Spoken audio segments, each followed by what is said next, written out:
दोस्तों यहाँ पर एक बुजुर्ग महिला होती है जिसकी उम्र 90 साल है। घर में छोटा मोटा काम कर रही है, तभी वो फिसल कर ज़मीन पर गिर जाती है।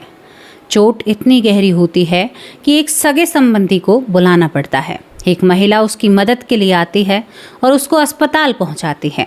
लेकिन जब ये 90 साल की बुजुर्ग महिला हॉस्पिटल पहुंचती है और वहां पर इनके ज़रूरी चेकअप होते हैं और इनकी जांच की जाती है, इसको भर्ती किया जाता है, तो वहां पर डॉक्टरों के मुंह खुले के खुले रह जाते हैं। आज एक ऐसा सच आप लोगों के सामने रखती हूँ कि 90 साल की जो बुजुर्ग महिला थी वो गर्भवती थी। पहली बात, उसकी उम्र 90 साल थी। दूसरी बात, साइंस हमेशा से चीख चीख कर कहता है कि 90 साल या 50 साल से ऊपर कोई महिला, 60 साल से ऊपर कोई महिला गर्भवती नहीं हो सकती। 90 साल की उम्र में जहाँ घुटने जवाब दे देते हैं, जहाँ अंग बिगड़ना शुरू हो जाते हैं, कानों से सुनना कम हो जाता है, आंखों से देखना कम हो जाता है, वहाँ पर कोई गर्भाशय कैसे किसी बच्चे को पनपने दे सकता है। तीसरी बात जो सबसे ज़्यादा हैरान करने वाली थी कि इस बुजुर्ग महिला का पति इस दुनिया में नहीं था, तो फिर ये बच्चा किसका था? कैसे ये 90 साल की उम्र में माँ बन सकती है? ये पूरी कहानी का जो निचोड़ होता है वो आपको हैरान कर देगा। और यहाँ पर दोस्तों एक बात जो आपसे कहना चाहती हूँ, प्रकृति अपने कार्यों को करती रहेगी। उसके नियमों के बीच में कोई भी नहीं आ सकता, चाहे आप इंसान हो या जानवर हो। प्रकृति के नियमों को, भगवान के लेखे जोखे को आप नहीं बदल सकते। जहाँ पर कहते हैं कि एक बच्चा मरने के बाद अगर 2 घंटे भी पेट में या गर्भ में रह लिया तो माँ को जहर चढ़ जाएगा, लेकिन अब इस कहानी में, इस घटना में बहुत कुछ विपरीत नजर आता है। ये कहानी बहुत हैरान कर देगी और ये सच्ची घटना आप लोगों के लिए लेकर आई हूँ और इस घटना पर थोड़ा सा ध्यान दीजिएगा। दोस्तों यहाँ पर इस कहानी की शुरुआत चिली नाम के देश से होती है। चिली नाम के देश में लाबोका नाम का एक गांव होता है और लाबोका गांव में एक परिवार रहता है। परिवार में 2 बुजुर्ग दंपति हैं, केवल दोनों पति पत्नी ही हैं। क्यों है 2 पति पत्नी? इनके पूरे जीवन में इनकी कोई संतान नहीं होती है। आपको इनकी उम्र बता दूं, एक 90 साल की है तो एक 91 साल का है। 91 यानी 91 साल का है, यानी पति, पत्नी जिसका नाम अस्ट्रेला होता है, पति जो मैनुअल होता है। दोनों बहुत हंसी खुशी जिंदगी बिताते हैं, लेकिन जब भी किसी बच्चे को देखते हैं तो आंखें नम हो जाती हैं, मायूस चेहरा हो जाता है और शायद आंखों में पानी भी आ जाता है। यहाँ पर जो अस्ट्रेला होती है वो हमेशा अपने आप को मनहूस मानती है। कहती है कि मैं साधारण महिलाओं के जैसी नहीं हूँ, मैं किसी संतान को जन्म नहीं दे सकी, ये मेरा सबसे बड़ा दुर्भाग्य है। ऐसा नहीं है भारत में ही इन चीज़ों को मानते हैं। धीरे धीरे जिंदगी अपने हिसाब से चल रही थी, लेकिन दोनों पति पत्नी रोज़ सुबह उठकर एक दूसरे की सांसें चेक किया करते थे। कहीं ये सोते सोते मर तो नहीं गया, कहीं ये सोते सोते मर तो नहीं गई, इसकी सांसें तो बंद नहीं हो गई।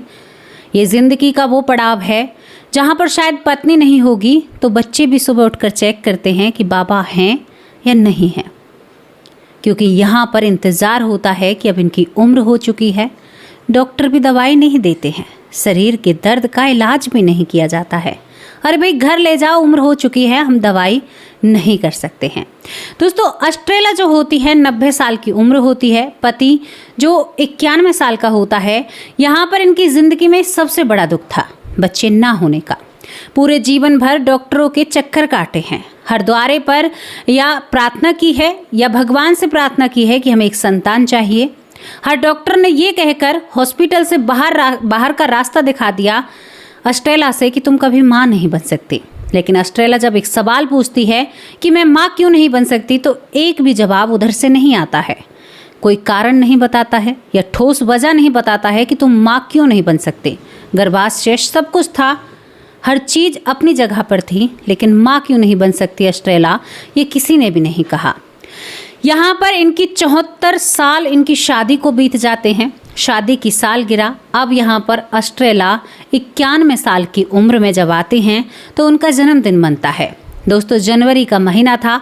जन्मदिन मनने के बाद पति 92 साल का होता है, 92 साल का पति हो जाता है और यहाँ पर अस्ट्रेला का जन्मदिन धूमधाम से मनाया जाता है। लेकिन साल के पहले ही हफ्ते में, यानी महीने के पहले ही हफ्ते में अस्ट्रेला के जो पति होते हैं मैनुअल, वो 92 साल की उम्र में इस दुनिया से चले जाते हैं।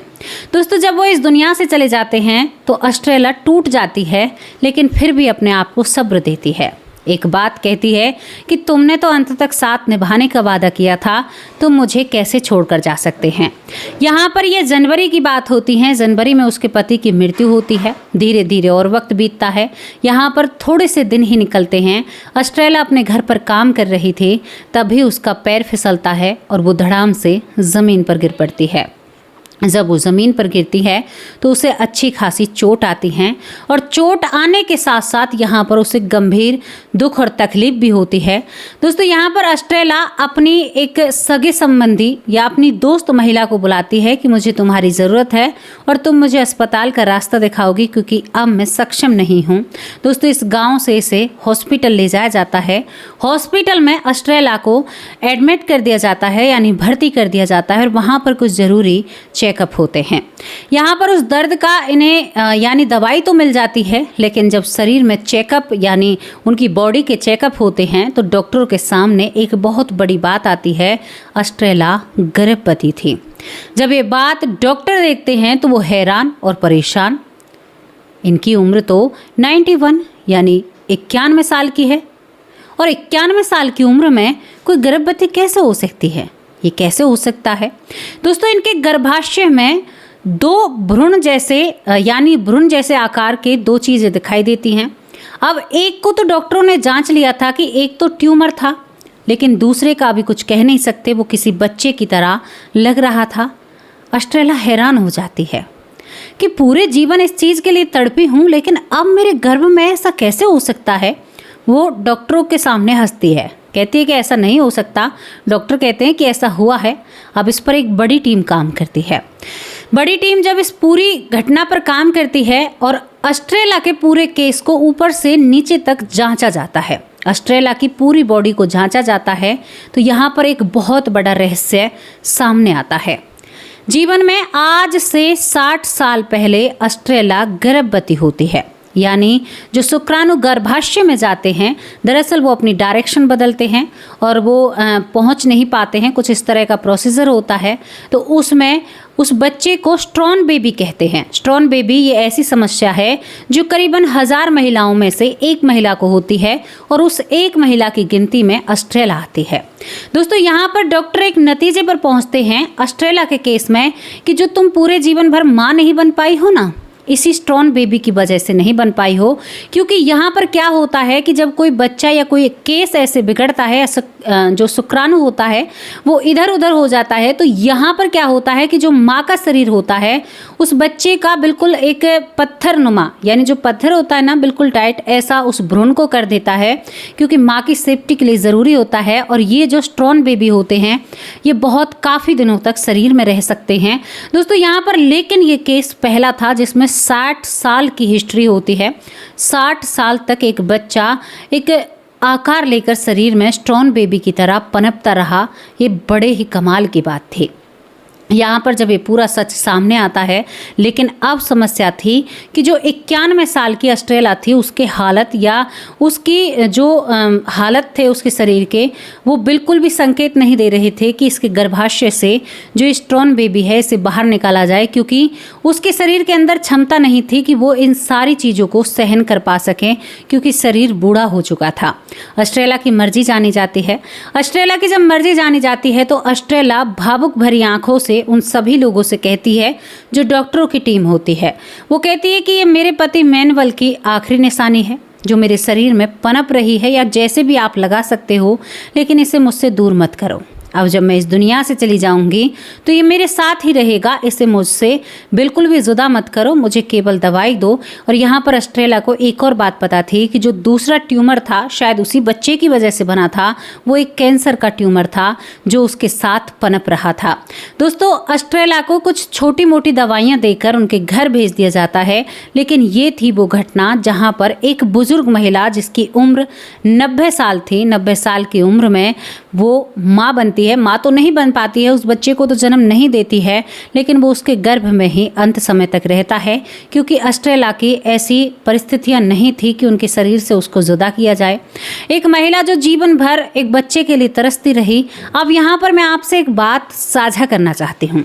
जो लोग साइंस का तंबूरा बजाते हैं, साइंस की, देखो मैं किसी के विपरीत काम नहीं कर रही हूँ या किसी के विरुद्ध खड़ी नहीं हूँ, लेकिन मैं आपको विधि के विधान को समझाना चाहती हूँ। साइंस की जो लोग बातें करते हैं, अब वो साइंस कहाँ गई? डॉक्टर, बड़े बड़े डॉक्टरों के पास गई थी अस्ट्रेला, जब वो जवानी के दिन थे, जब वो बच्चा चाहती थी, लेकिन किसी ने इस बात के बारे में नहीं बताया। किसी ने यहाँ तक नहीं बताया कि तुम्हारे गर्भाशय में ये सब कुछ हो रहा है।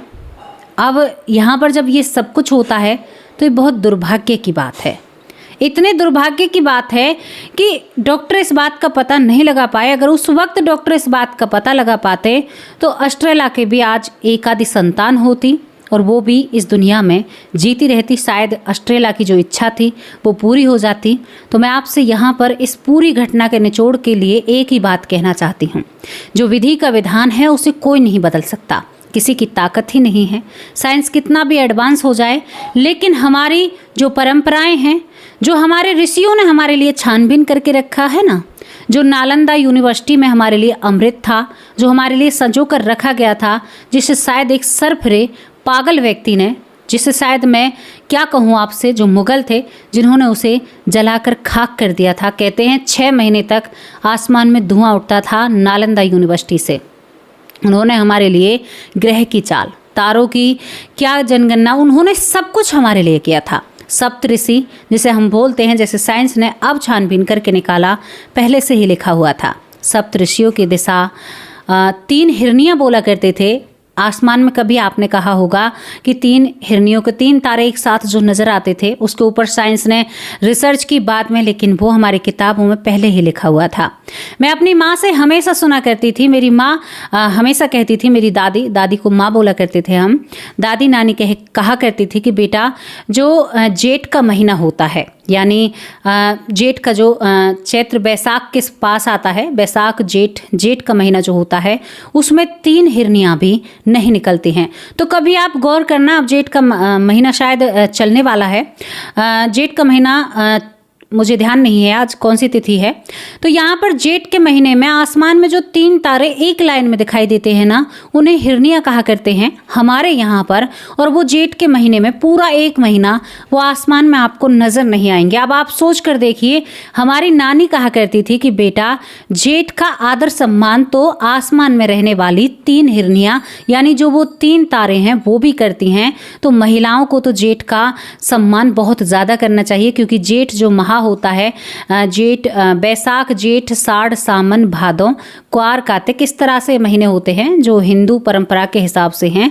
तो आप कभी भी ये चीज़ देखना, जेठ माह जब चलेगा ना, जेठ महीना, तो उसमें 3 हिरनियाँ यानी 3 तारे नहीं निकलेंगे। ये मैं आपको बताना चाहती हूँ सबूत के तौर पर। आप अब भी देख सकते हो इस चीज़ को आजमा कर, गूगल करिए जेठ कब चल रहा है और इसमें आपको सब कुछ जानकारी मिल जाएगी। अक्षय तृतीय है दोस्तों कल। अक्षय तृतीय के दिन अपने घर में खुशियाँ कीर्तन करा सकते हो तो बहुत अच्छी बात है। ये अक्षय तृतीय जो होती है बहुत शुभ होती है। आप सभी को अक्षय तृतीय की ढेर सारी शुभकामनाएं। यानी जो अक्षय तृतीय कल है 19 तारीख को, इस पे भगवान बहुत प्रसन्न रहते हैं, लक्ष्मी जी बहुत खुश होती हैं। अगर आप पूजा आराधना करते हैं, बहुत अच्छे से इसको मनाते हैं, तो बहुत धूमधाम से पूजा पाठ कीजिए। इसमें कोई ऐसी चीज़ नहीं है। कीर्तन हो जाए तो बहुत बड़ी बात है, भगवान का नाम जप हो जाए तो भी बहुत बड़ी बात है। अक्षय तृतीय को बहुत शुभ माना जाता है। यहाँ पर ये बहुत ही अच्छा आपको मैंने बताया है। तो दोस्तों यहाँ पर ये घटना समाप्त होती है। आप इसके बारे में अपनी राय कमेंट बॉक्स में लिखकर भेज सकते हैं। कैसी लगी ये स्टोरी, आप अपनी राय लिखकर जरूर भेजना। शकुंतला बहन आप कैसी हो, सरयू बाला बहन आप कैसी हो, श्रद्धा शर्मा कैसी हो, प्यारी बहन योगमाया साहू बहुत अच्छी बहन है, रीतू बहन आप कैसी हो, सुनील सैनी भाई कैसे हो, सीता मौर्य बहन आप कैसी हो। सीता मौर्य मेरी माँ हैं, बहुत अच्छे कमेंट करती हैं। सीता शर्मा बहन का भी कमेंट आया था कल। रमन जी बहुत बहुत धन्यवाद। आशा गुप्ता बहुत अच्छी बहन है। जीतू प्रजापति बहुत बहुत धन्यवाद। अनिल राज भाई कैसे हो, अनिल व्यास भाई आप कैसे हो। मंजू चौधरी बहुत प्यारी बहन है मेरी। सीमा अरोड़ा दिल्ली से बहुत अच्छी बहन है। रामायण कुशवाहा बहुत बहुत धन्यवाद। माही बहन कैसी हो। प्रवेश बहुत बहुत धन्यवाद। हर्षित कैसे हो भाई। ललिता यादव माँ हरियाणा से देखती हैं। सुमित्रा पौर बहुत बहुत धन्यवाद। यहाँ पर वर्मा राजा राम भाई कैसे हो। आशा गुप्ता बहुत अच्छी बहन है। सीमा बहन लखनऊ से हैं। इंदु ठाकुर बहुत प्यारी बहन है। पुष्पा पांडे, सुरेंद्र कुमार बहुत बहुत धन्यवाद। हीरा कुमारी बहुत अच्छी बहन है। अनिल व्यास कैसे हो भाई। सुरेश भारद्वाज बहुत बहुत धन्यवाद। माही कैसे हो। बेटी का बॉस बहुत अच्छी बहन है। श्रद्धा शर्मा कैसी हो प्यारी बहन। महेंद्र सिंह बहुत बहुत धन्यवाद। सुमन बहन आप कैसी हो। गायत्री देवी बहुत अच्छी बहन है। दूसरा नाम भी सुमन बहन का है, वो बहुत अच्छे कमेंट करती हैं। भूप सिंह भाई कैसे हो। ननक बहुत बहुत धन्यवाद। नीलेश भोलपुरकर, बबीता सिंह दिल्ली से हैं। नीलेश विश्वकर्मा बहुत अच्छे भाई हैं। यशवंती माँ आप कैसे हो। ऐश्वर्या माँ आप कैसे हो। बिमला दलाल माँ कैसे हो। सिकंदर सिंह भाई, सिकंदर मेरी बहुत प्यारी बहन है। 3-4 दिन से मैं भाई कह रही हूँ, माफ़ करना। प्रतिभा मारू बहुत बहुत धन्यवाद। महेंद्र भाई कैसे हो। मधुपमन माँ आप कैसे हो। नीता कुंतल जो कि मथुरा से हैं, कल उनका कमेंट आया, कैसी हो प्यारी बड़ी बहन। राकेश सबस्ती बहुत बहुत धन्यवाद। उमा सोनी बहुत बहुत धन्यवाद। बबली जांगरा बहुत प्यारी बहन है। डॉक्टर सुरेश सोनी बहुत अच्छे भाई हैं। रजनी बहन कैसी हो। यहाँ पर डॉक्टर रंजीत कुमार मिश्रा बहुत अच्छे भाई हैं। सीमा कौशल बहुत बहुत धन्यवाद। अनीता चौहान बहुत बहुत धन्यवाद। सिकंदर बहुत बहुत धन्यवाद। हीरा कुमारी बहुत अच्छी बहन है। खुशी सिंह बहुत बहुत धन्यवाद। नरेश कुमार, लक्ष्मण सिंह, पूरे परिवार का लक्ष्मण सिंह। दीपक कुमार सिरसा से, यहाँ पर योगमाया साहू, डॉली बहन आप कैसी हो। उषा रानी बहुत अच्छे कमेंट करती हैं। मीनाक्षी गोला बहुत बहुत धन्यवाद। राकेश अवस्थी भाई कैसे हो। सभी परिवार का ढेर सारा शुक्रिया अदा। आप सब लोग अपना समय देते हो, आप सब लोग हमारा साथ देते हो, इसके लिए ढेर सारा धन्यवाद। अब आप लोगों से विदा लेती हूँ। कल हाजिर होंगे एक सच्ची स्टोरी के साथ। तब तक के लिए नमस्कार, जय हिंद।